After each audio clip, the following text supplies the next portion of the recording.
Hello Gemini, Sun, Moon, Rising, and Venus signs. Kamusta kayo? Sana po nasa mabuti kayong kalagayan. Welcome back po sa Star Tarot. Kung bago kayo rito, welcome din kayo. Thank you for your support. I truly appreciate it. God bless you all.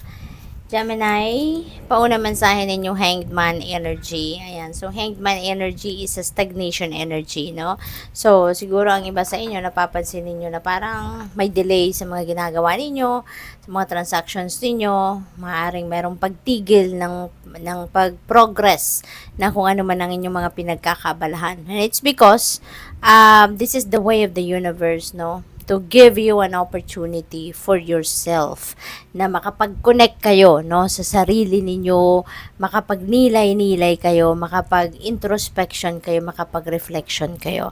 Kasi if you are going to continue on, no, with what is making you busy, ganun na lang lagi. Wala kayong panahon sa sarili ninyo. Wala kayong panahon para mag-re-evaluate ng mga nangyayari sa buhay ninyo. Ano yung mga progress na nangyayari, kung meron man, or ano yung mga nagaganap, no, sa buhay ninyo. And maybe, sa ngayon, may kailangan kayong pag-isipan.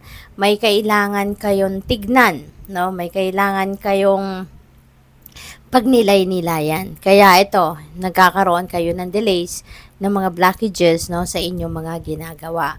At there will be, new perspective, no, nalalabas dito. May mga bagong ideas kayo na will arise, may mga bagong plano na pwedeng yun ang magawa ninyo sa ngayon or mapagtuunan ninyo ng pansin. Okay? What else? We have 10 of Swords. Ayan. So, siguro isa to sa pagninilay-nilayan ninyo. No? Pwedeng ganon.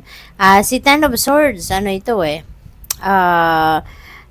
endings and beginning. Meron kayo rito tatapusin na chapter sa buhay ninyo at magsisimula na kayo ng bagong ganap sa buhay ninyo. You're going to start fresh. No? At maaring sa ngayon, ninyo yan mapag-iisipan. Sa ngayon ninyo yan, magkakaroon kayo ng kalinawan sa inyong isipan na it's about time na to move on with my life. No? So siguro, yan ang mapag-iisipan din ninyo rito habang kayo nagre-reflect.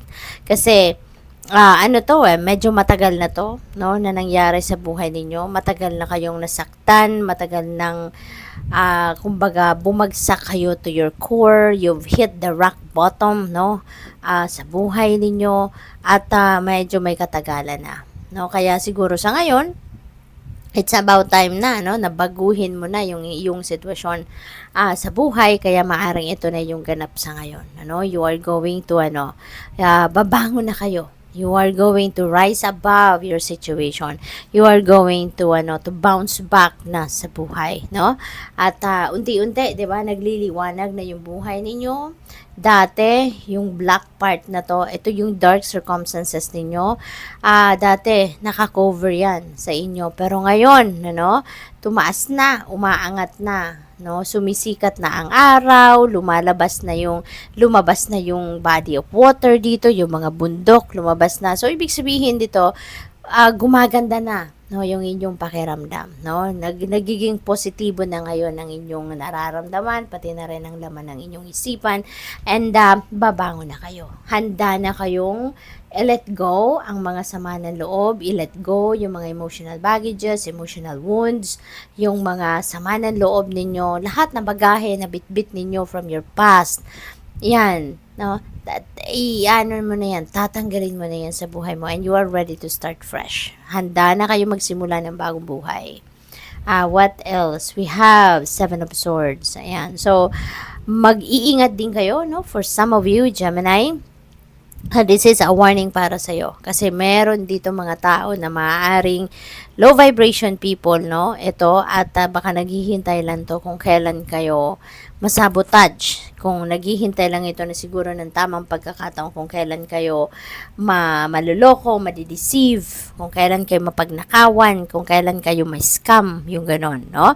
So, pwedeng ganon din ang ganap dito for some of you. Kaya, this is a warning para sa inyo. Keep keep it close to your heart. Lahat ng valuables ninyo. Mga ideas, mga strategies, mga plans ninyo, mga dreams ninyo. Keep it close to your heart. Lalo-lalo na yung mga material na bagay, pera, ganon. Babantayan din ninyo yan. Keep an eye on it. Okay? At wag kayong magtitiwala agad-agad sa mga tao sa paligid ninyo. Okay? Kasi hindi ninyo alam kung sino ngayon ang mapagkakatiwalaan ninyo.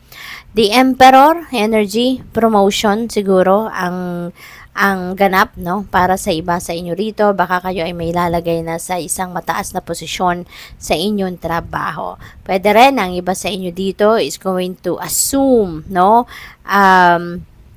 you're going to assume tawag dito, managerial position. Baka kayo ay magiging manager na, kayo ay magiging supervisor na, yung ganon, ano.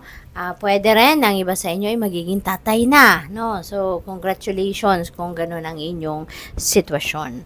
And the things are going to be back in order as well, so which is good. Kasi magiging maayos na or mas maayos na ang inyong kalagayan sa iba't ibang parte ng buhay ninyo.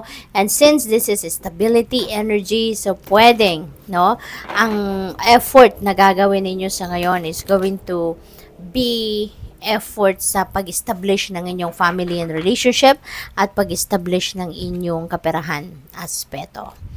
Yin, ayan, so yin energy, this is feminine energy, no, so you are more of nasa backseat sa ngayon, no. Kung dati kayo yung nagtitimon, kayo yung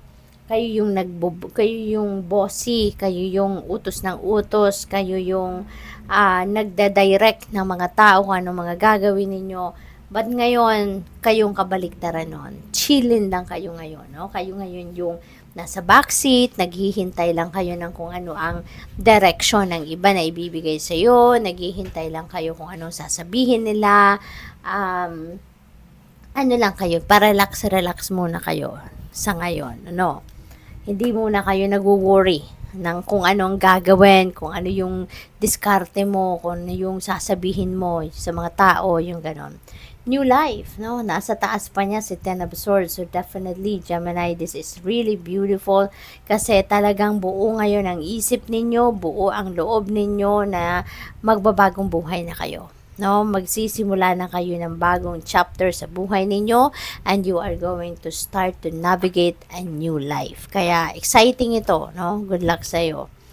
Higher power at sa lahat ng mga kaganapang ito sa buhay ninyo, napakaganda kasi you are divinely guided. Pinapadalhan kayo ngayon ng free-flowing of information. Maaaring merong mga intuitive messages, intuitive nudges, signs, symbols, synchronicities, or even visions. Siguro pinapakitaan kayo ng universe dito to guide you, no, kung paano ninyo inanavigate ang inyong mga sitwasyon sa ngayon, lalong-lalo na meron kayong bagong buhay, no, natatahakin. So, you're divinely guided. To be fair, ayan. So, bilang kayo ay isang boss na siguro, or ikaw ay isang magiging manager, supervisor, no?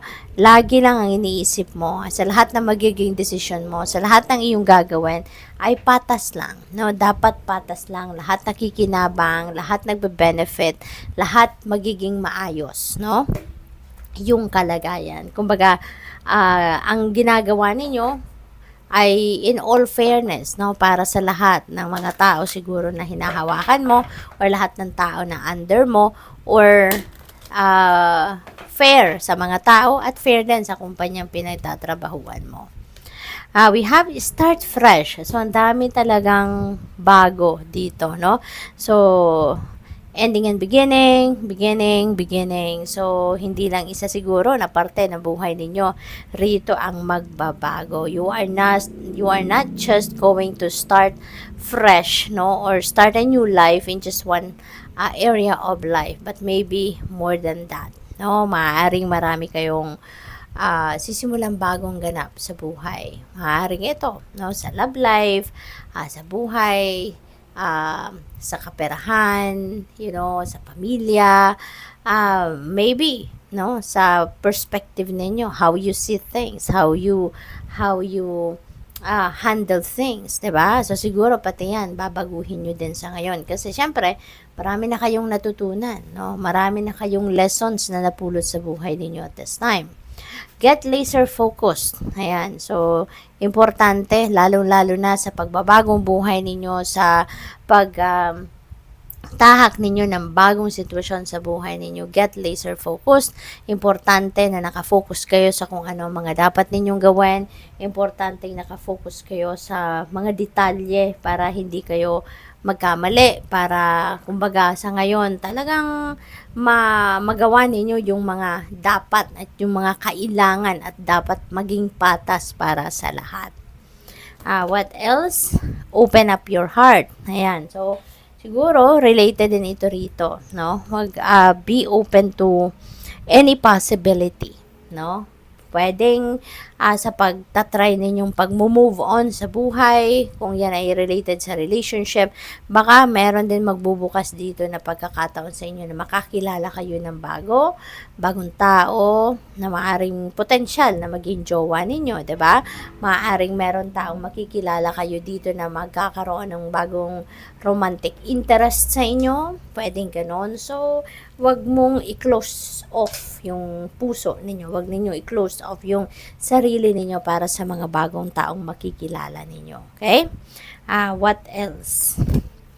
We have cleared the clutter. Ayan. So, lilinisin mo na talaga ngayon ang kalat sa buhay mo.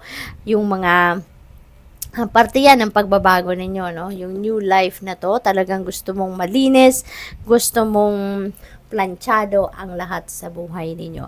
Kaya kung ano man yung mga hindi na nagsiserve ng inyong highest good, hindi nagsiserve ng iyong best interest, yung hindi nagdadala ng positibong aspeto or positibong epekto sa buhay ninyo, you are going to remove that from your life, which is really good. Talagang totally bagong buhay ang dadalhin ninyo sa buhay ninyo at this time. Good luck sa iyo. Thank you for watching. Love and light. Namaste.